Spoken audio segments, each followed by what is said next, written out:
நடக்காத விபத்தை நடந்ததாக கூறி தமிழக லாரி உரிமையாளர்களை செல்போன் மூலம் மிரட்டி போக்குவரத்து காவலர்கள் என்ற பெயரில் பணம் பறிக்கும் மோசடி கும்பல் குறித்த தகவல் வெளிச்சத்துக்கு வந்துள்ளது.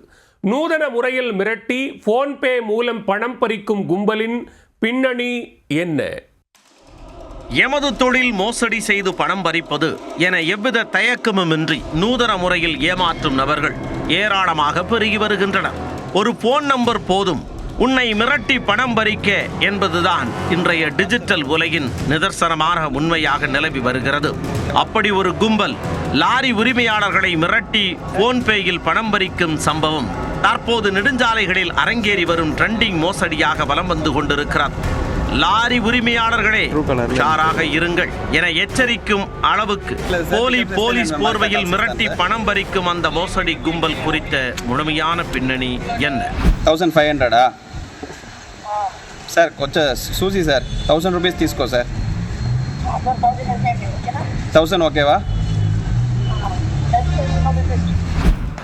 கடந்த சில தினங்களுக்கு முன்பு ஓசூரில் இருந்து விசாகப்பட்டினம் அருகே உள்ள ஆட்டோ நகருக்கு பிளைவுட் ஏற்றிக்கொண்டு லாரி ஒன்று சென்றுள்ளது.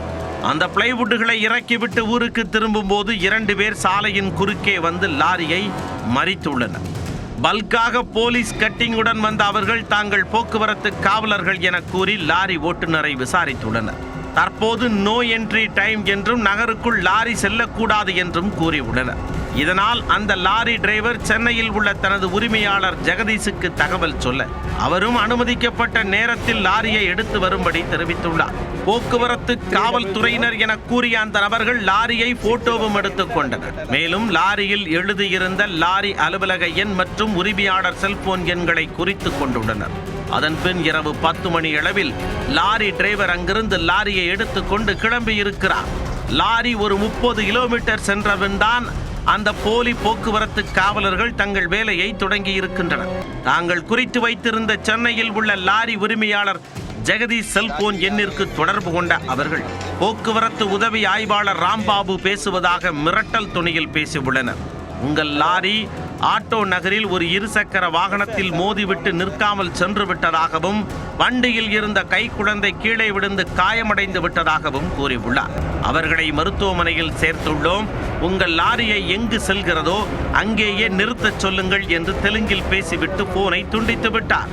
இதனால் பதற்றமடைந்த அந்த லாரி உரிமையாளர் தனது மகன் மூலமாக போக்குவரத்து உதவி ஆய்வாளரை தொடர்பு கொண்டு கேட்டபோது லாரியை கொண்டு வாருங்கள், வழக்கு போட வேண்டுமென அதட்டி இருக்கிறார். அதன்பின் சமாதானமாவது போல் நடித்த அந்த போலி போக்குவரத்து காவல் ஆய்வாளர் இந்த விவகாரத்தை சமரசமாக முடித்து வைப்பதாகவும் தனது போன்பே எண்ணிற்கு 2000 ரூபாய் உடனே போட்டு விடுமாறும் தெரிவித்திருக்கிறார். அப்போதுதான் அவர்களுக்கு சந்தேகமே எழுந்துள்ளது. உடனடியாக தங்களது லாரி டிரைவரை தொடர்பு கொண்டு கேட்டபோது அப்படி எந்த விபத்தும் நடக்கவே இல்லை என அடித்து கூறியுள்ளார். அதே நேரம் அந்த போலி போக்குவரத்து உதவி ஆய்வாளர் தொடர்ந்து போன் மூலம் பணம் கேட்டு மிரட்டல் விடுத்த வண்ணம் இருந்துள்ளார்.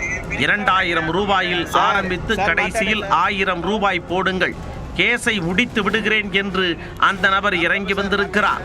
இதனால் குழப்பமடைந்த லாரி உரிமையாளர் ஜெகதீஷ் லாரி உரிமையாளர்கள் சங்கமான வாகனம் அமைப்பிற்கு தொடர்பு கொண்டு இந்த பிரச்சனையை கூறியுள்ளார். அவர்கள் விசாரித்த போது பேசியவர் போக்குவரத்து காவல்துறையைச் சேர்ந்தவர்கள் இல்லை என்றும் பணம் பறிப்பதற்கு இதுபோன்று மோசடி செய்வதும் தெரிய வந்துள்ளது.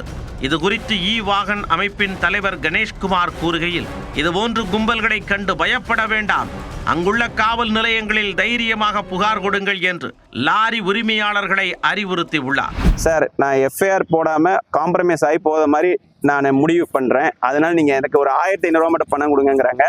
இன்னும் தாமதமாக 1000 ரூபா மட்டும் போட்டு விடுங்க அப்படிங்கிறாங்க. டிராஃபிக் போலீஸ்லேருந்து பேசுகிறேங்கிறாரு, திடீர்னு எஸ்ஐ பேசுகிறேன் அப்படிங்கிறாரு, தெலுங்கில் பேசுகிறாரு, இங்கிலீஷில் பேசுகிறாரு. அதனால எல்லா விதமாக அவர் பேசி ஏமாற்றக்கூடிய ஒரு நவீன டெக்னாலஜியை வந்து கையாண்டுட்டு இருக்காரு. இது போன்ற ஏமாற்று கும்பல்களால் தமிழக லாரி உரிமையாளர்கள் பாதிக்கப்படும் நிலை இருப்பதால் தமிழக அரசு இதில் கவனம் செலுத்தி உரிய நடவடிக்கை எடுக்க வேண்டும் என்று கோரிக்கை விடுத்துள்ளனர்.